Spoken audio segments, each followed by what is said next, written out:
माग भामबागाने। हम सिर्फ आशीर्वाद देने आते हैं, लेकिन अगर श्राद्ध न हुआ तो हम शांति नहीं, श्राप बनकर लौटेंगे। आज हम आपको सुनाने जा रहे हैं पितृपक्ष की अद्भुत और पावन कथा।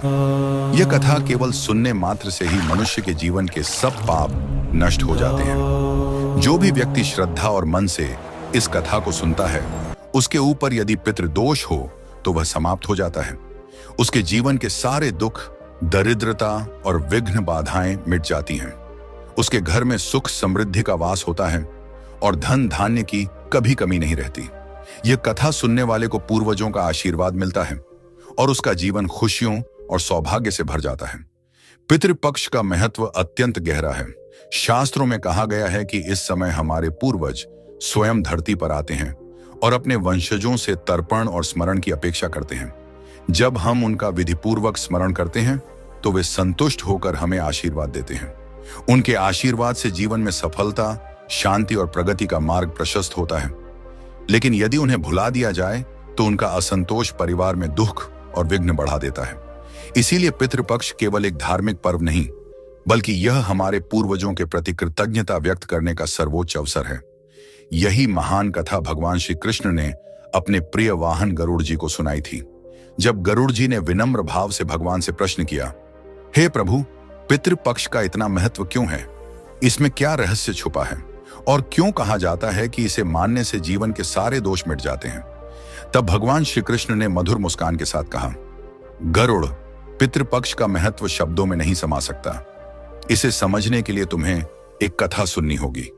इस कथा को सुनने मात्र से ही पितृदोष समाप्त होते हैं, जीवन से दुख और दरिद्रता दूर हो जाती है और घर परिवार में सुख और समृद्धि का वास होता है।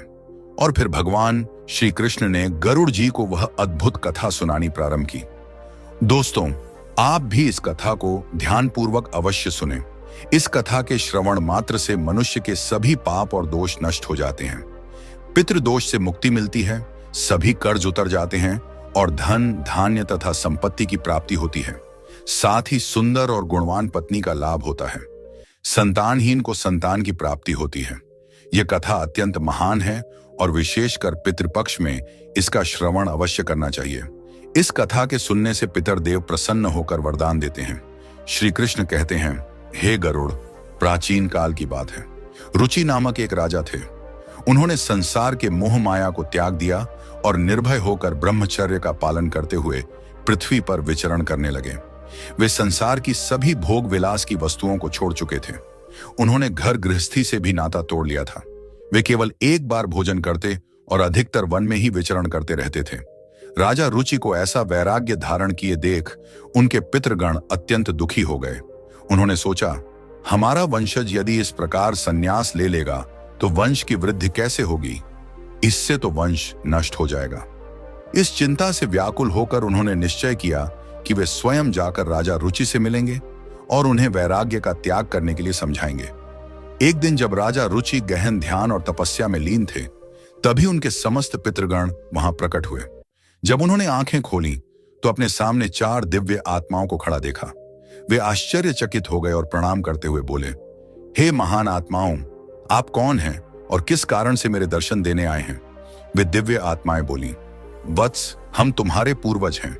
तुम्हारे इस वैराग्यपूर्ण आचरण से हम अत्यंत दुखी हैं, इसलिए तुमसे मिलने आए हैं। यह सुनकर राजा रुचि ने विनम्रता से कहा, हे पितृगण, आपके दर्शन से मैं धन्य हो गया, किंतु आप मेरे आचरण से दुखी क्यों हैं? मुझसे कौन सी भूल हो गई है? कृपया विस्तार से बताइए। पितरों ने कहा, वत्स, तुमने विवाह क्यों नहीं किया? विवाह स्वर्ग और मोक्ष प्राप्ति का श्रेष्ठ मार्ग है। गृहस्थ आश्रम के बिना मनुष्य का कल्याण नहीं होता। गृहस्थ में रहकर ही देवताओं, पितरों, ऋषियों और अतिथियों की सेवा की जा सकती है। विवाह और संतान के बिना मनुष्य देवऋण और पितृऋण से मुक्त नहीं हो सकता। संतान उत्पन्न किए बिना स्वर्ग की प्राप्ति असंभव है। यदि तुमने विवाह नहीं किया तो मृत्यु के बाद तुम्हें नरक मिलेगा और अगले जन्म में भी दुख भोगने पड़ेंगे। राजा रुचि ने उत्तर दिया, हे पितरों, विवाह करना अत्यंत दुखदायी है। इससे पाप बढ़ता है और अंत में अधोगति मिलती है। इसी कारण मैंने विवाह का त्याग किया है। स्त्री के साथ संबंध करने से मुक्ति नहीं मिलती। जो व्यक्ति अविवाहित रहकर विद्या अर्जित करता है और ज्ञान से आत्मा को शुद्ध करता है, वही श्रेष्ठ है। इसीलिए मैंने ब्रह्मचर्य का मार्ग चुना है। यह सुनकर पितरों ने कहा, वत्स, तुम्हारी बात उचित है कि इंद्रियों को वश में रखकर आत्मा को ज्ञान से निर्मल करना चाहिए, किंतु यह कल्याण का पूर्ण मार्ग नहीं है। यज्ञ, तप और दान के द्वारा अमंगल दूर होते हैं। जो शुभ और अशुभ कर्म फल की इच्छा रहित होकर किए जाते हैं, वे बंधन का कारण नहीं बनते। पूर्व कर्म का क्षय केवल भोग से ही होता है। पूर्व जन्म का जो पुण्य कर्म है, वह सुख दुख का भोग करने से निरंतर क्षीण होता रहता है। तब अर्षि रुचि ने कहा, हे पितामह, वेदों में कर्म मार्ग के प्रतिपादन द्वारा अविद्या और माया की पुष्टि की गई है।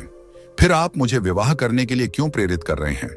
विवाह करने से तो मेरा अनिष्ट ही होगा।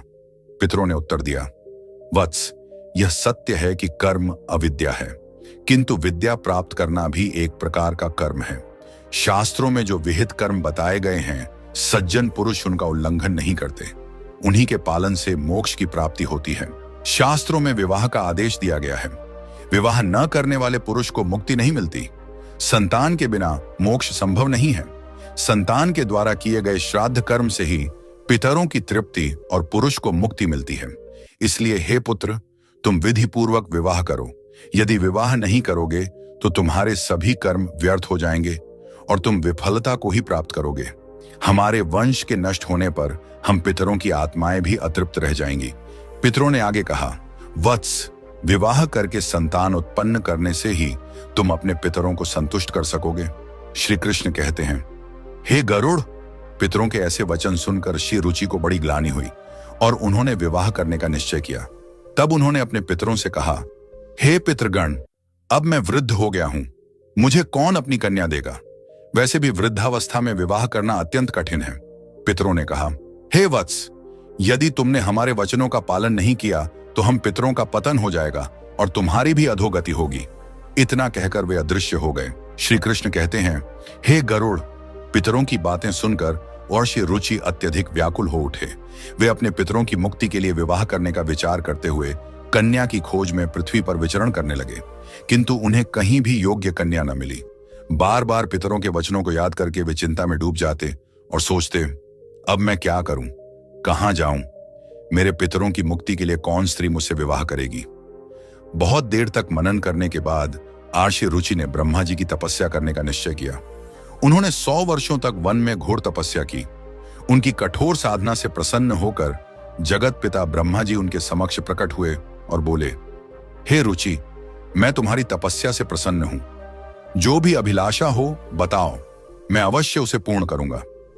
ऋषि रुचि ने विनम्रता पूर्वक प्रणाम करते हुए कहा, हे परमपिता, मेरे पितरों ने मुझे संतान उत्पन्न करने का आदेश दिया है, किंतु मुझे विवाह योग्य कोई कन्या नहीं मिल रही। कृपया मुझे एक कन्या प्रदान करें ताकि विवाह करके मैं संतान प्राप्त कर सकूं। तब ब्रह्मा जी बोले, हे विप्र, तुम स्वयं संसार के प्रजापति बनोगे। तुम्हारे द्वारा प्रजा की सृष्टि होगी। तुम्हारे पितरों ने जो कहा है वह सत्य है। तुम्हें विवाह करना चाहिए। इस अभिलाषा को मन में रखते हुए पितरों की पूजा करो। वे प्रसन्न होकर तुम्हें उत्तम स्त्री प्रदान करेंगे और तुम्हारी इच्छा पूर्ण होगी। इतना कहकर ब्रह्मा जी अंतर्ध्यान हो गए। ब्रह्मा जी के वचन सुनकर आर्षि रुचि ने निश्चय किया कि वे पुनः अपने पितरों को प्रसन्न करेंगे। वे एक नदी के तट पर पहुंचे और एकांत में बैठकर अपने पितरों का तर्पण किया। तर्पण के बाद एकाग्र चित्त होकर वे भक्ति पूर्वक पितरों की स्तुति करने लगे। श्री कृष्ण कहते हैं, हे गरुड़, आर्षि रुचि ने जो स्तुति अपने पितरों के लिए की, उसे प्रत्येक मनुष्य को ध्यान पूर्वक सुनना चाहिए। यह स्तुति सब पापों और दोषों को नष्ट करने वाली है। जो इसे केवल एक बार भी सुन ले, उसके अनेक पाप नष्ट हो जाते हैं और उसे पितरों का आशीर्वाद प्राप्त होता है। इसीलिए हे गरुड़, तुम भी इसे ध्यान से सुनो, तभी इस कथा के श्रवण का फल तुम्हें मिलेगा। आर्षि रुचि स्तुति करने लगे।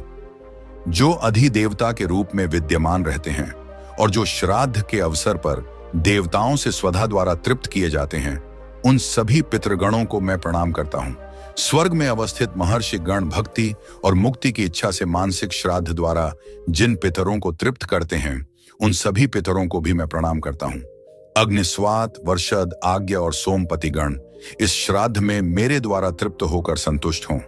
अग्निस्वात पितर मेरी पूर्व दिशा की, वर्षद पितर दक्षिण दिशा की, आज्ञा पितर पश्चिम दिशा की और सोमपति पितर उत्तर दिशा की रक्षा करें। ये सभी पितृगण भूत, प्रेत, पिशाच और असुरों के कारण उत्पन्न दोषों से सदा हमारी रक्षा करें। विश्वभुक, आराध्य, धर्म, धान्य, शुभानंद, भूतिकृत और भूति नामक 9 गण, कल्याण, कल्द्र, श्रेय, कलता, हेतु और अनघ नामक 6 गण तथा वर, वरेण्य, वरद, तुष्टि, पुष्टि, विश्वपात और धाता नाम से विख्यात 7 गण और महात्मा, महित, महिमा, महावान और महाबल नामक 5 गण, इन सभी पितरों को मैं प्रणाम करता हूँ। ऋषि रुचि की इस स्तुति से समस्त पितृगण प्रसन्न हो गए। उसी समय एक दिव्य तेज उत्पन्न हुआ जिसने आकाश मंडल में चारों ओर प्रकाश फैला दिया और संपूर्ण विश्व को अपने तेज से आच्छादित कर लिया। उस अद्भुत प्रकाश को देखकर श्री रुचि घुटनों के बल बैठकर पुनः अपने पितरों की स्तुति करने लगे। उनकी स्तुति सुनकर पितृगण अत्यंत प्रसन्न होकर उनके सम्मुख प्रकट हुए। अर्षि रुचि ने पुष्प, गंध और विविध नैवेद्य अर्पित किया। पितरों ने उन्हें स्वीकार किया और प्रकट होकर कहा, हे पुत्र, तुम्हारी स्तुति से हम अत्यंत प्रसन्न हैं, इसलिए अब निसंकोच अपनी इच्छा बताओ। नतमस्तक होकर ऋषि रुचि ने कहा, हे पितृदेव, ब्रह्मा जी ने मुझे सृष्टि की रक्षा के लिए प्रजापति बनाया है, इसलिए मैं गुणवान, चरित्रवान और योग्य पत्नी की कामना करता हूं, जिससे संतान उत्पन्न करके मैं अपना और अपने पितरों का हरण चुका सकूं। तब पितरों ने कहा, वत्स, इसी स्थान पर इसी क्षण तुम्हें उत्तम और मनोरमा पत्नी की प्राप्ति होगी। उसी से तुम्हें एक तेजस्वी पुत्र उत्पन्न होगा जो बुद्धिमान और बलशाली होगा। उसका नाम रोच होगा और वह तीनों लोकों में प्रसिद्ध होगा। उसके भी अनेक महापराक्रमी और पृथ्वी का पालन करने वाले पुत्र होंगे। यह कहकर समस्त पितृगण आशीर्वाद देकर अंतर्ध्यान हो गए। पितरों के अंतर्ध्यान होते ही उनकी कृपा से उसी समय नदी के मध्य से एक अद्भुत दृश्य प्रकट हुआ। वहां से प्रमलोचा नामक एक अत्यंत सुंदर, मन को मोह लेने वाली अप्सरा प्रकट हुई। वह महात्मा रुचि के समीप आई और मधुर वाणी में बोली, हे तपस्वी श्रेष्ठ, वरुण के पुत्र महर्षि पुष्कर की एक अतिशय सुंदर कन्या है जिसका नाम मानिनी है। मैं उसी रूपवती कन्या को आपके लिए भार्या स्वरूप प्रदान करती हूँ। आप उससे विवाह करें। उस कन्या से आपको अतिशय बुद्धिमान पुत्र उत्पन्न होगा जिसका नाम मनु होगा। इसके बाद प्रजापति रुचि ने उस अप्सरा द्वारा प्रदत्त कन्या मानिनी से विधिपूर्वक विवाह किया। श्री कृष्ण कहते हैं, हे गरुड़, इस प्रकार आज श्री रुचि ने अपने पितरों को प्रसन्न करके योग्य पत्नी प्राप्त की और अपने वंश की वृद्धि की। इसके बाद भगवान श्री कृष्ण ने गरुड़ जी को पितरों को प्रसन्न करने के अनेक उपाय बताए। उन्होंने कहा कि ये उपाय मनुष्य के जीवन से पितृदोष को समाप्त करते हैं और पितरों की कृपा प्राप्त करने में सहायक होते हैं। श्री कृष्ण ने कहा, पितरों को प्रसन्न करने का सबसे पहला और मुख्य उपाय तर्पण है। तर्पण का अर्थ है पितरों को जल अर्पित करना। पितृपक्ष में पवित्र जल लेकर काले तिल, दूध और कुश के साथ पितरों का आह्वान करते हुए श्रद्धा से जल अर्पण करना चाहिए। तर्पण करते समय एयुएम पितृभ्यः स्वधा मंत्र का उच्चारण करने से पितर प्रसन्न होकर आशीर्वाद देते हैं। उन्होंने आगे कहा, श्राद्ध कर्म पितरों की तृप्ति के लिए अत्यंत आवश्यक है। इसमें पितरों के निमित्त सात्विक भोजन, फल और वस्त्र अर्पित किए जाते हैं। श्राद्ध करने वाले को ब्राह्मणों को भोजन कराना चाहिए और उन्हें वस्त्र व दक्षिणा देकर आशीर्वाद लेना चाहिए। श्राद्ध के दिन विशेष रूप से खीर, पूरी, सब्जी और अन्य सात्विक भोजन बनाकर पितरों को अर्पित करना चाहिए। तीसरा उपाय श्री कृष्ण ने बताया, गाय, ब्राह्मण और अन्य जीवों को भोजन कराना। विशेषकर गाय, कुत्ते और कौवे को भोजन देने से पितर तृप्त होते हैं। श्राद्ध के दिन गाय को रोटी और हरी घास तथा कौवे को चावल और खीर अर्पित करना विशेष शुभ माना जाता है। इससे पितरों की कृपा मिलती है और पितृ दोष का नाश होता है। फिर श्री कृष्ण ने कहा, पीपल और तुलसी के वृक्ष की पूजा करना भी पितरों को प्रसन्न करने का श्रेष्ठ उपाय है। पीपल का वृक्ष पितृगणों का निवास स्थान माना जाता है, जबकि तुलसी देवी लक्ष्मी का प्रतीक है। श्राद्ध के दिन पीपल और तुलसी की पूजा करके तथा पीपल के नीचे दीप जलाकर पितरों को तृप्त किया जाता है। इससे पितर प्रसन्न होकर परिवार को सुख, समृद्धि और आशीर्वाद प्रदान करते हैं। भगवान श्री कृष्ण ने गरुड़ जी से कहा, जो व्यक्ति पितृदोष से पीड़ित होता है उसे गया जी या अन्य पवित्र तीर्थों पर जाकर पिंडदान करना चाहिए। गया जी में किया गया पिंडदान पितरों को संतुष्ट करता है, वे मोक्ष प्राप्त करते हैं और अपने वंशजों को आशीर्वाद देते हैं। पिंडदान के समय काले तिल, कुश और चावल का उपयोग कर पितरों को अर्पण करना चाहिए। यह प्रक्रिया उनकी आत्मा को शांति और तृप्ति देती है। श्री कृष्ण आगे कहते हैं, पितरों को प्रसन्न करने के लिए श्राद्ध पक्ष में व्रत रखना चाहिए। इस समय सात्विक आहार ग्रहण करना चाहिए और ब्रह्मचर्य का पालन करना चाहिए। श्राद्ध पक्ष में मांस, मदिरा और तामसिक आहार का सेवन नहीं करना चाहिए। व्रत के दौरान भगवान विष्णु, शिव और देवी लक्ष्मी की आराधना करनी चाहिए। इससे पितरों की आत्मा को शांति मिलती है और वे प्रसन्न होकर आशीर्वाद देते हैं। भगवान श्री कृष्ण ने बताया, पितरों को संतुष्ट करने का एक विशेष उपाय है अन्नदान और वस्त्रदान। गरीबों, ब्राह्मणों और साधुओं को भोजन और वस्त्र अर्पित करने से पितरों की आत्मा तृप्त होती है। श्राद्ध पक्ष में किया गया यह दान मनुष्य को अपार पुण्य देता है और पितृ दोष से मुक्ति दिलाता है। पितरों की कृपा से परिवार में सुख समृद्धि बनी रहती है। उन्होंने कहा, पवित्र नदियों, विशेषकर गंगा में स्नान करके पितरों के लिए जल अर्पित करना अत्यंत शुभ माना जाता है। गंगा जल पितरों की तृप्ति का सर्वोत्तम माध्यम है।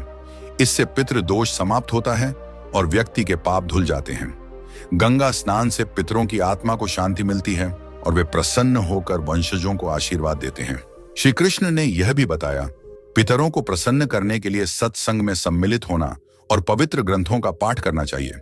विशेष रूप से भगवत गीता का 11वां अध्याय पढ़ना अत्यंत लाभकारी है। इसके पाठ से पितरों की आत्मा को शांति मिलती है और वंशजों पर उनकी कृपा बनी रहती है। भगवान श्री कृष्ण ने अंत में कहा, जो भी व्यक्ति इन उपायों को श्रद्धा और विश्वास के साथ करता है उसे जीवन में सभी प्रकार के सुख और समृद्धि प्राप्त होते हैं। पितृदोष से मुक्ति मिलती है और परिवार में शांति बनी रहती है। हे गरुड़, जो इन उपायों का पालन करता है उसके पितर सदैव प्रसन्न रहते हैं। तो दोस्तों, इस प्रकार गरुड़ पुराण में पितृपक्ष की कथा और पितरों को प्रसन्न करने के उपायों का विस्तार से वर्णन मिलता है। यह कथा हमें सिखाती है कि पितरों की सेवा और तर्पण करना हर मनुष्य का परम कर्तव्य है। दोस्तों, उम्मीद है आपको यह कथा और जानकारी पसंद आई होगी। अगर अच्छी लगी हो तो इसे लाइक करें, परिवार और दोस्तों के साथ शेयर करें और ऐसी ही आध्यात्मिक जानकारियां पाने के लिए हमारे चैनल को सब्सक्राइब करना न भूलें। आपका धन्यवाद।